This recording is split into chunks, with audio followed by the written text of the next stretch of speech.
Hello everyone, study with পূর্ণির চ্যানেলে তোমাদের সবাইকে ওয়েলকাম। আজকে আমি তোমাদের সঙ্গে ক্লাস 6-এর রেইনবো 1 বুকের lesson number 1 afternoon on a hill এই কবিতাটির আমি অল অ্যাক্টিভিটিস তোমাদের সঙ্গে আলোচনা করব। তাহলে আমার ভিডিওটা তোমরা স্কিপ না করে দেখতে থাকো। অ্যান্ড অবশ্যই আমার চ্যানেলে যদি নতুন কেউ ভিজিট করে থাকো তাহলে অবশ্যই আমার চ্যানেলটাকে লাইক, শেয়ার অ্যান্ড সাবস্ক্রাইব করে নেবে পরবর্তী নোটিফিকেশন পাওয়ার জন্য। তাহলে চলো এই কবিতাটি আমি পড়ে শোনাচ্ছি প্রথমে।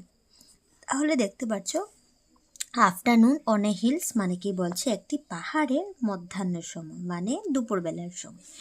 প্রথম দেওয়া হলো যে look at the pictures, which one have you seen in real life, put a tick mark in the circle.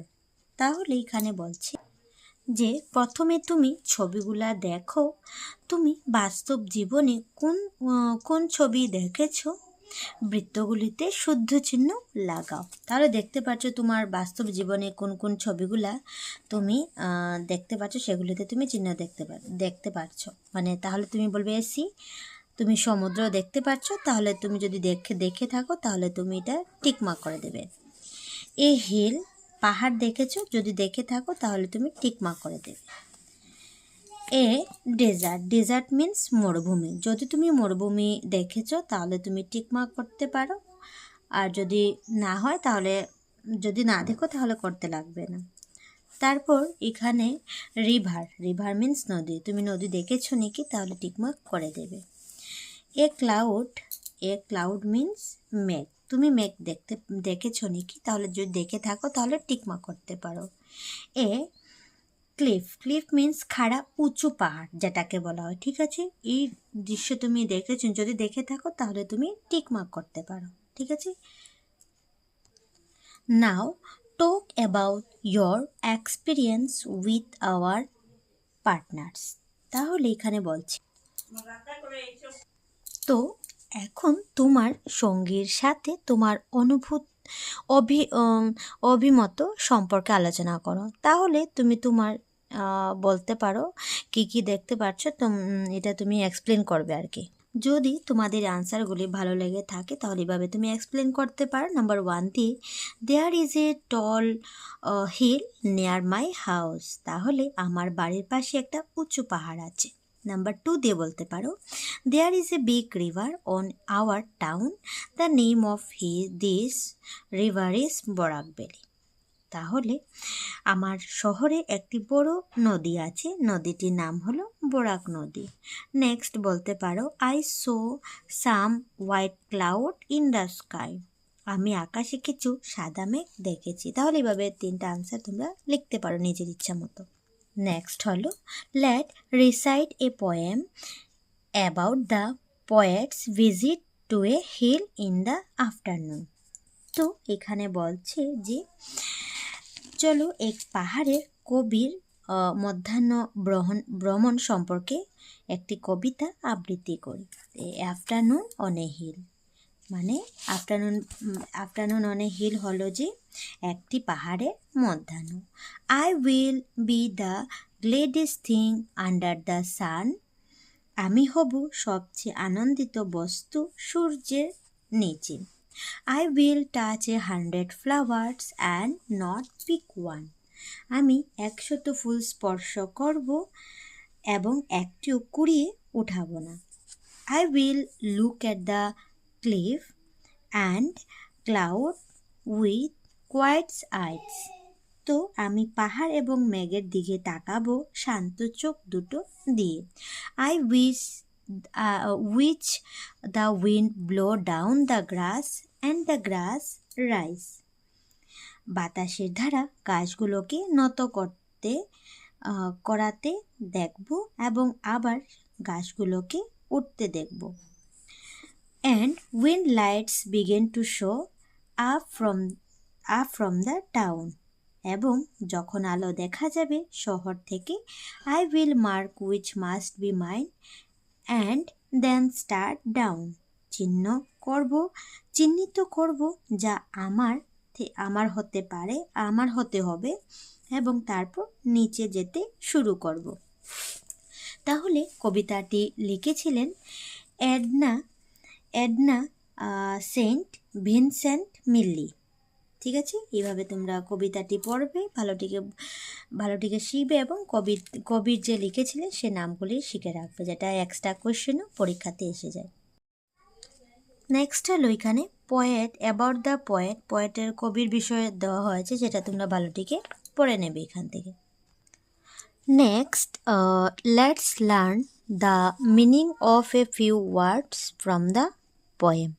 তাহলে পোয়েমের থেকে কিছু ওয়ার্ড দিয়েছে, সেটা তোমরা পড়বে এখানে। ফার্স্ট অফ অল দেওয়া হলো যে গ্লেডেস্ট। গ্লেডেস্ট শব্দের অর্থ কি হয়ে যাবে? হ্যাপিয়েস্ট। হ্যাপিয়েস্ট মানে সবচেয়ে আনন্দিত। নেক্সট হবে ক্লিফ। ক্লিফ হয়ে যাবে শব্দের অর্থ high area of rock with a very steep side often at the edge of the sea or ocean. তো খাড়া উঁচু পাহাড় বা পাথর, যেটা শব্দের অর্থ হবে। ঠিক আছে, তারপর হয়ে যাবে মার্ক। মার্ক শব্দের অর্থ হয়ে যাবে to show the positive of something.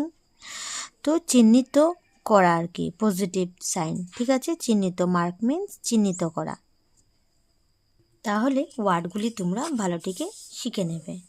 Next হলো activities. Let's see how much we have understand.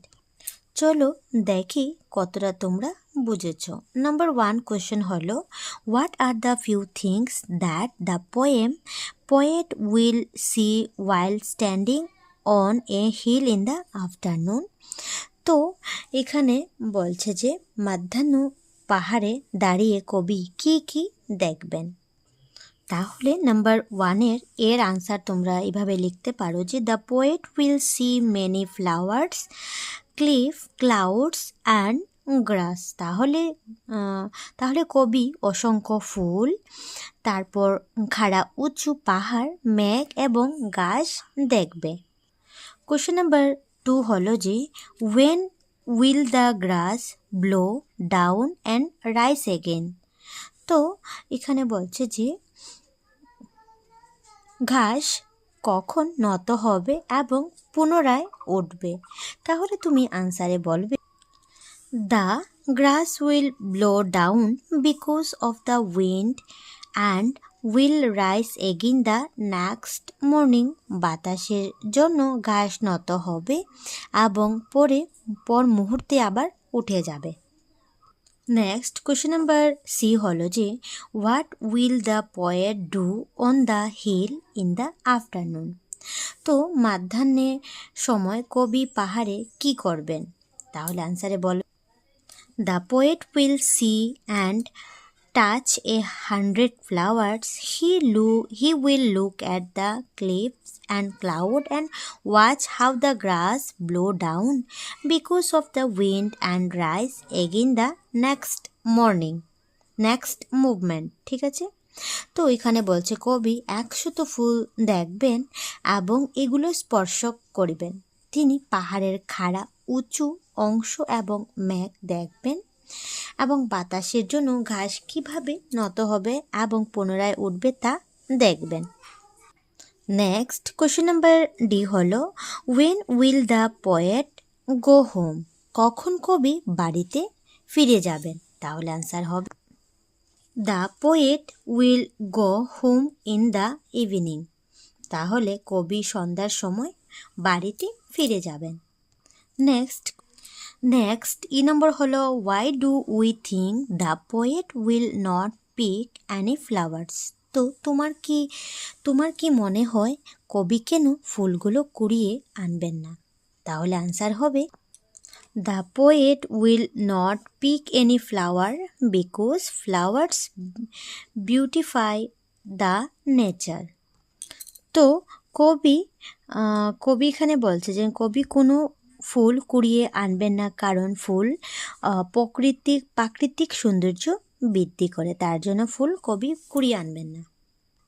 Next question number 2 হলো যে write down the stanza from the poem that you like the most. তাহলে নিচে দেওয়া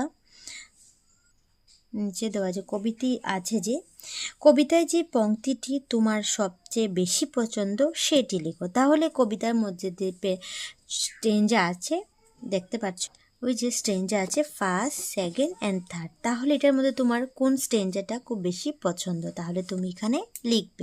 তাহলে দেখতে পাচ্ছ আমি বইয়ের মধ্যে লিখে দিয়েছি যে I like the first stanza from the poem most. ঠিক আছে, তো আমার প্রথম স্ট্রেঞ্জাটা অনেক ভালো লেগেছে। তাহলে তুমি এটা কবিতার 4 লাইনটা এখানে লিখে নেবে। ফার্স্টের I will be the gladdest thing under the sun, I will touch 100 flowers and not pick one. তাহলে এটা লিখে নেবে তুমি। Question number 3 activities হলো read the following explanations of the 3 stanzas of the poem given below. Identify and write the stanza number next to each explanations. তো নিচে দেওয়া কবিতাটির 3টি বাক্যগুলো পড়ো। স্তবকগুলোর ক্রমিক সংখ্যা চিহ্নিত করে প্রত্যেকটি পাশে সংখ্যাগুলোকে বসাও। তাহলে এখানে 3টা স্টেঞ্জা আছে, 3টা স্টেঞ্জার মধ্যে কোন স্টেঞ্জা কোন নাম্বারে আছে সেটা তোমরা এখানে লিখবে। তাহলে প্রথম স্টেঞ্জাতে বলছে the poet will look at cliff and cloud and watch how the grass blow down because the wind and rise again the next moment. তাহলে এটা কোন স্টেঞ্জার মধ্যে বলেছে যে কবি পাহাড় এবং মেঘ দেখবেন এবং বাতাসের দ্বারা ঘাসকে নত করাতে দেখবেন এবং পর মুহূর্তে আবার ঘাসকে উঠতে দেখবেন। তাহলে এটা কোন স্টেঞ্জাতে আছে, তাহলে বলবে স্টেঞ্জা নাম্বার 2। তাহলে এখানে তুমি 2 দিয়ে দেবে। নেক্সট হলো the light will begin to show up from the town when it gets dark, the poet will identify the light that belongs to her place and return home.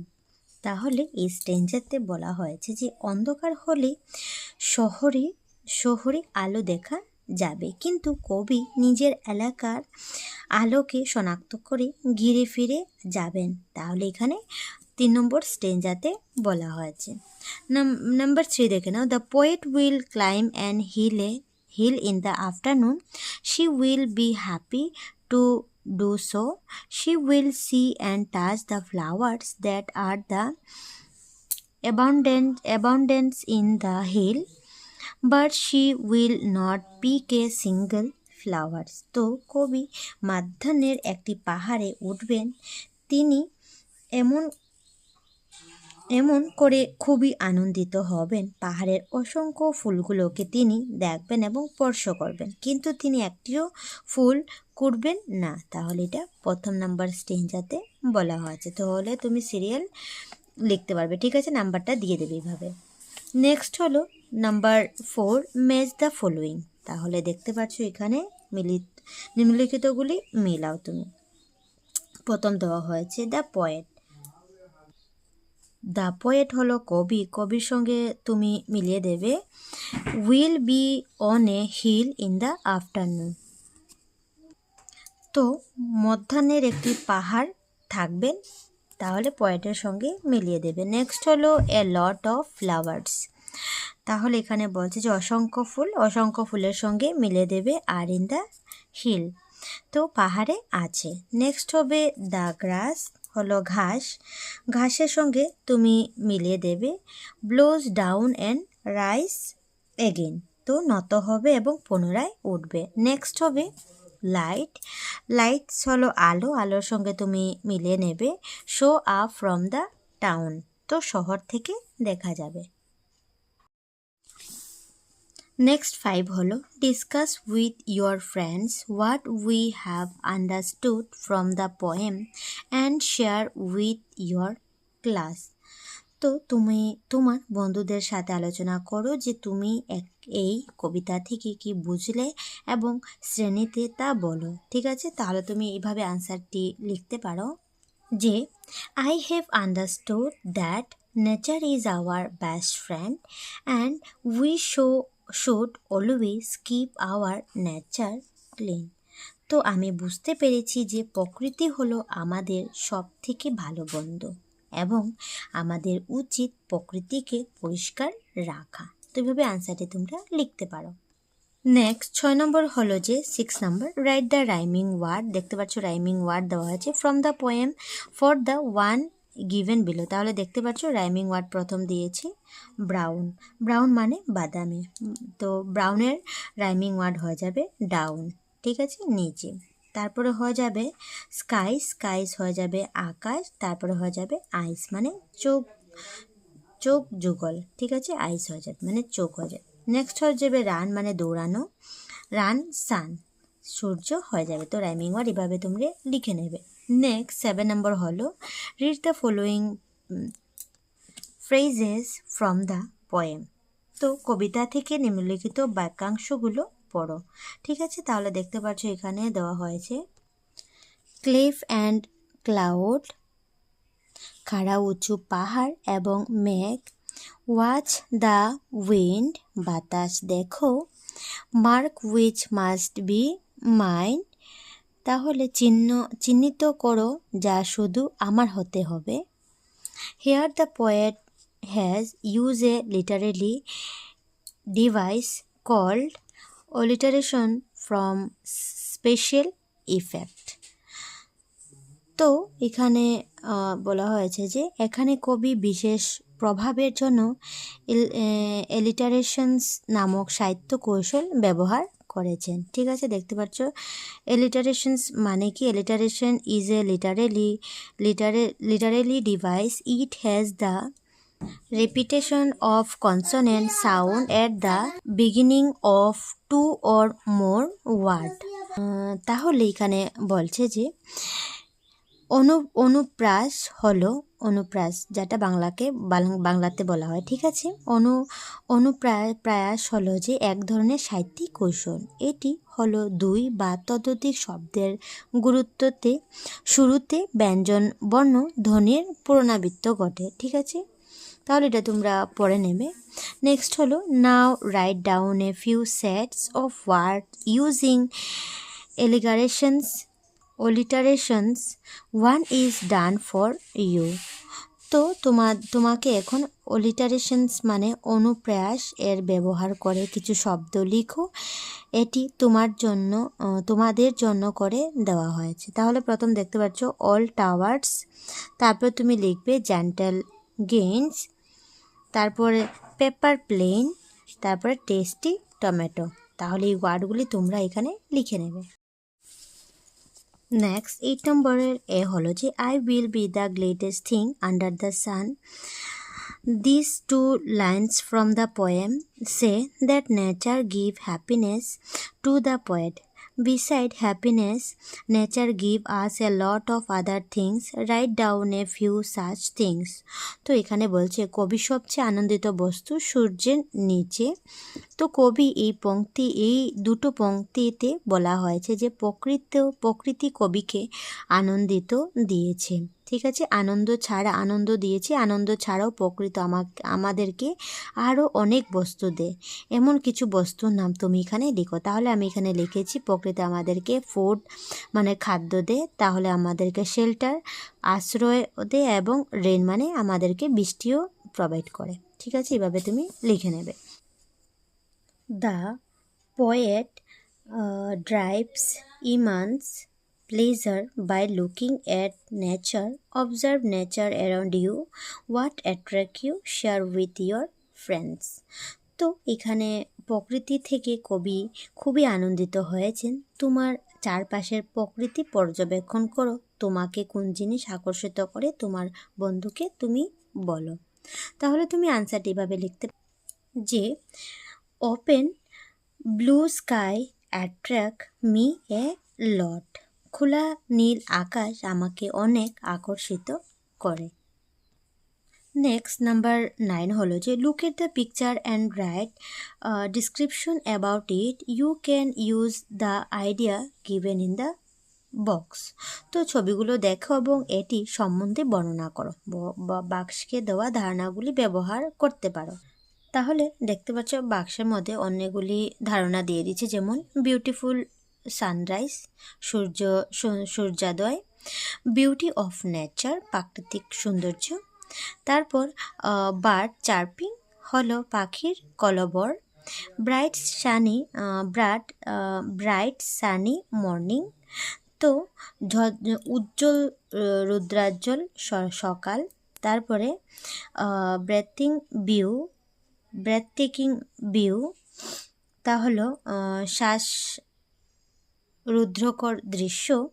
Flowers in Bloom হয়ে যাবে ফুল ফোটা। তারপর vibrant colours হয়ে যাবে প্রাণবন্ত রং। Nature at it's best প্রকৃতির সেরা। Flowing water প্রবাহিত জল। তাহলে তুমি 9 নম্বর দিয়ে আনসারটি এভাবে লিখতে পারো। It is a bright sunny morning, vibrant colour, flowers Bloom near the flowing water, birds R chirping. তো এখানে এভাবে আনসারটি লিখবে যে এটি একটি উজ্জ্বল রুদ্রাজ্জ্বল সকাল, প্রবাহিত জলে বাসে প্রান্তবন্ত রঙিন ফুল ফুটেছে, পাখিরাও কিচিরমিচির করছে। তাহলে এইভাবে আনসারটি তোমরা লিখতে পারো। নেক্সট 10 নম্বর হলো যে find word related the nature in the guide and the encircle them, one is done for you. তাহলে প্রকৃতির সাথে সম্পর্কিত শব্দগুলো বর্গজালি থেকে খুঁজে বের করো এবং এগুলো বৃত্তাবদ্ধ করো। দেখতে পাচ্ছ এখানে অনেকগুলি ওয়ার্ড দিয়ে দিচ্ছে, তুমি কি করবে এখান থেকে চুজ করে ওয়ার্ডগুলি লিখবে, লিখে এখানে তুমি সার্কেল করে দেবে। ঠিক আছে, তাহলে তুমি প্রথম ওয়ার্ড দিয়ে দিচ্ছি এখানে বুকের মধ্যে যে দিয়ে দিচ্ছি যে ক্লাউড।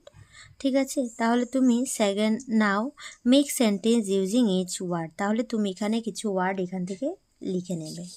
তাহলে দেখতে পাচ্ছ এখানে আমি প্রথম লেখা হলো যে cliff his gauge lifted to the cliff top.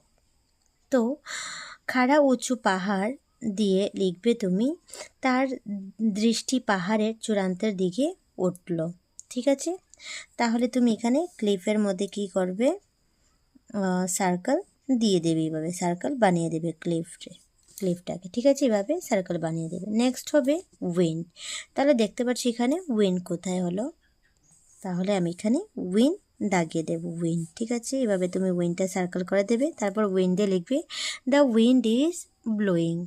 Wind হলো বাতাস, তাহলে দ্য উইন্ড ইজ ব্লোয়িং মানে বাতাস বইছে। নেক্সট হবে গ্রাস।